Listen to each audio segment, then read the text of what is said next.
Hey guys, there was a comment on one of my videos the other day. It said, screw these double ads, I'm not watching your videos anymore.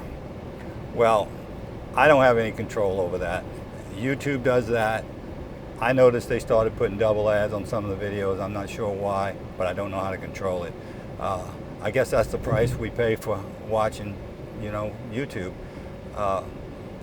You can skip over some of it you got to watch that little yellow line run across. But anyway, sorry about that. I wanted to talk about some things that I see on forums a lot. Forums, very useful but not without problems. And it's the subject of mostly the Ram 2500 Cummins is what I usually look at. I'm sure it would apply to other diesels too. It's about the use of your truck for things other than just towing. A lot of people come on and they ask the question, well, can I use this vehicle just to run back and forth to work? Like one of them was 12 miles a day. I'm on the highway, but I've been told that, I really shouldn't get this truck, And there'll be a lot of people on the forums, they'll pounce on them and say, oh, you don't need that, you need to get a Hemi or whatever, Don't take the advice of some moron from a pickup truck forum. And the person really wants the diesel. Like me, I want a diesel. If I ever get rid of my camper, I'm still going to have a diesel because I love diesels. I've loved them all my life. I've worked around them. My dad taught me the story about Rudolph Diesel, the guy that invented the diesel, We lived next to a power plant and those things were running all the time and it just droned into my psyche, But so that's what we want to talk about today. So let's get into that. So I just wanted to investigate some of these things for myself.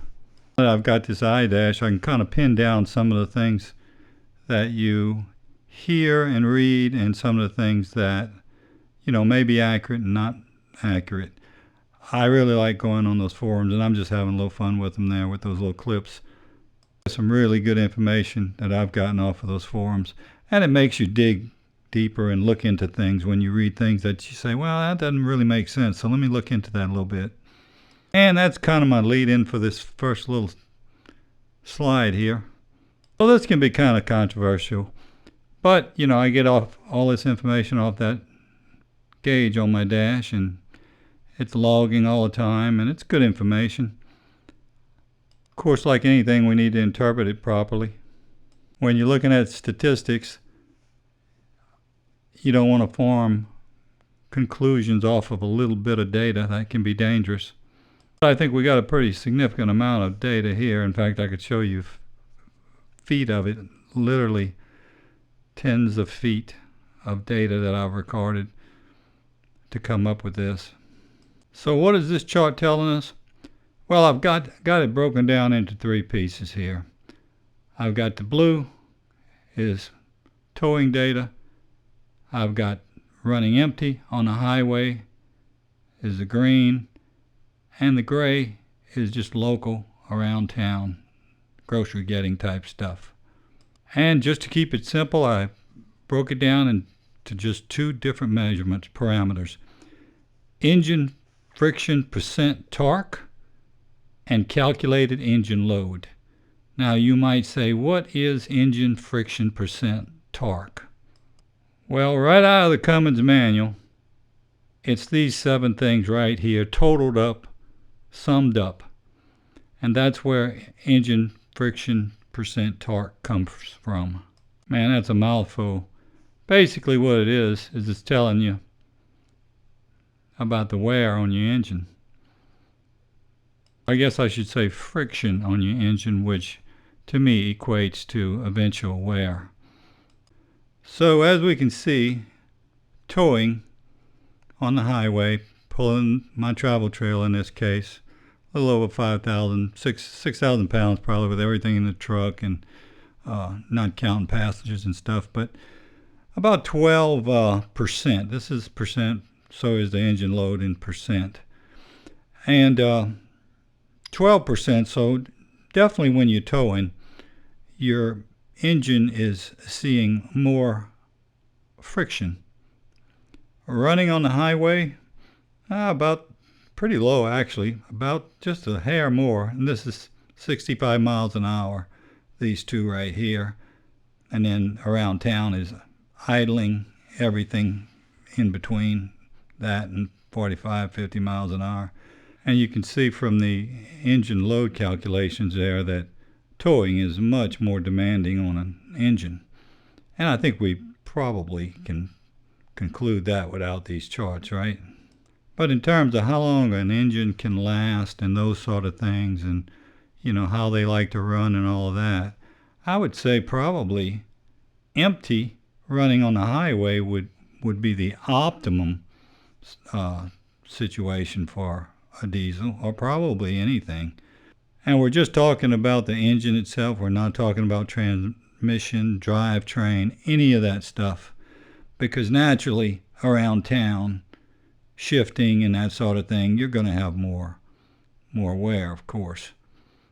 But light load highway, this engine loves it. Having said that, though, there's Rams running around with 500 plus thousand miles on them that's done nothing but towing. So can you imagine what you could do with it if you were just running the highways empty? So don't talk yourself out of a diesel because you're afraid that running it empty is going to hurt it. It's actually going to probably last longer. And running around town, well, as you can see, the engine itself is not being put under any additional stress or anything like that.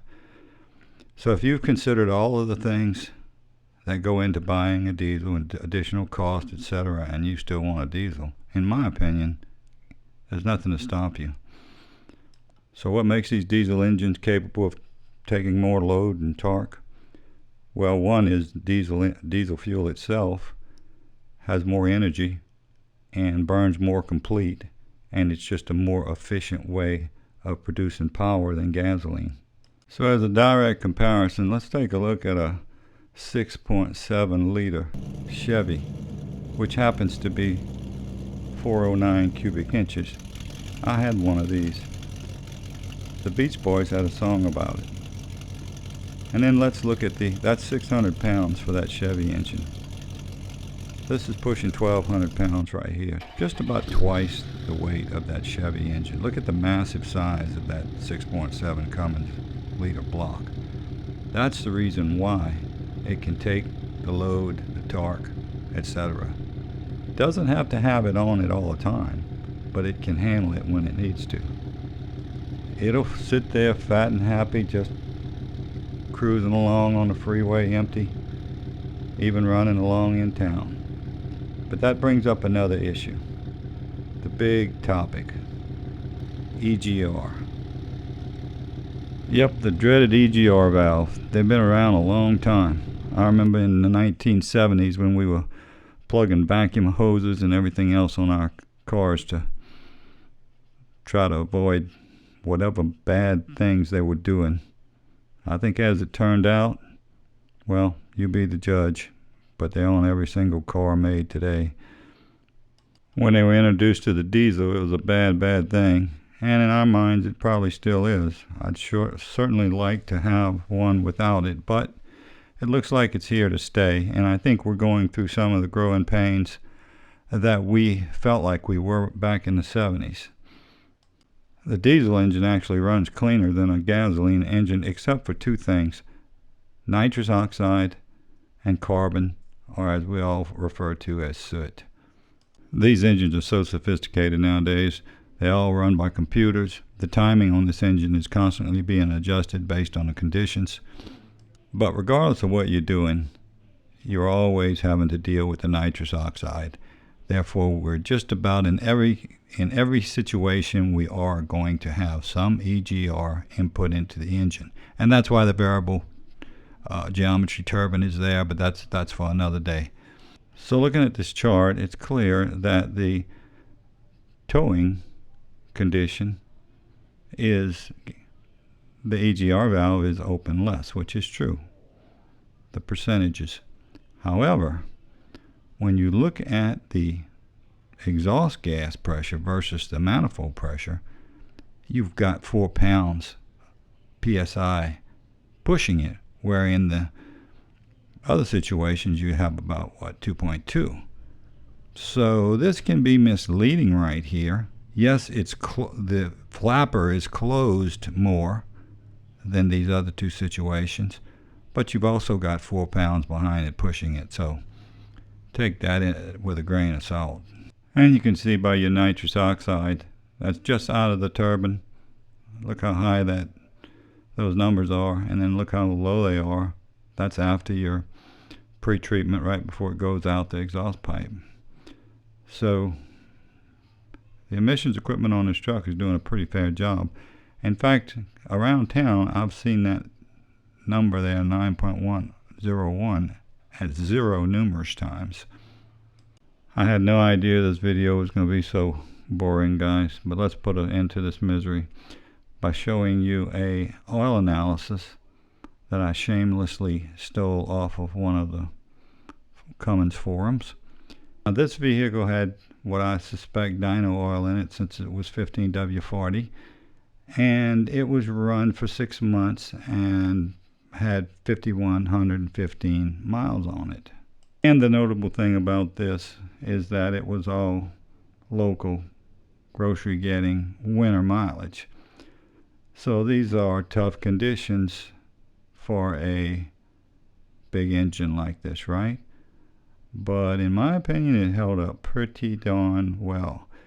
In fact, they're recommending that he go to 7,500 miles between oil changes. And this was also, he mentioned in his report, that he had let his engine warm up before taking off.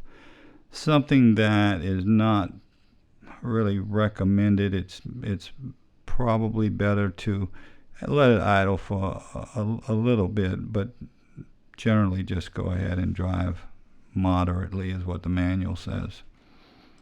But nonetheless, I think this kind of refutes the notion that you can only use your truck for towing on the highway.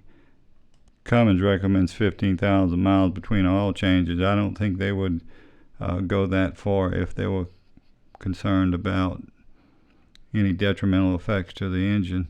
You see these trucks used by in commercial use. They're sitting there idling, turning PTOs and everything else. So, you know, these things are designed to be able to withstand a lot more than we generally think they can. The only real enemy to these engines are constant idling, and that's why they put up high idle on these engines, so that if you've got to idle for a long time, stick it in park and idle it on up and keep that cylinder heat up there, because that's what forms the deposits, the varnish on your injectors, on your cylinder walls, your valves, and all of that stuff, and that can't be removed, and that will prematurely wear your engine running a cold combustion temperature. But as long as you are moving, whether it's in town, on a highway, whatever, as long as you keep those combustion temperatures up, the amount of EGR is just not enough to be detrimental to these engines. And I think that's finally been proven, but it's becoming more and more accepted.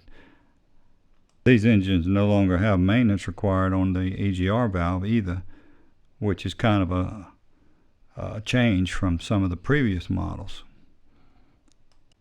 And if you do oil analysis and you want to know about your soot levels in your oil, this insolubles down here could be soot, but for an extra $10, they'll run the soot level, which I think is probably worthwhile doing at least a couple of times, just to kind of get a baseline for your mileage and whether or not you do have a lot of soot based on your idling or whatever you're doing. Well, guys, I had no idea that it would take this long to get all of these thoughts out. I've got to figure out a way to increase the speed on this audio here. But I appreciate you hanging in there if you did. And press that like button.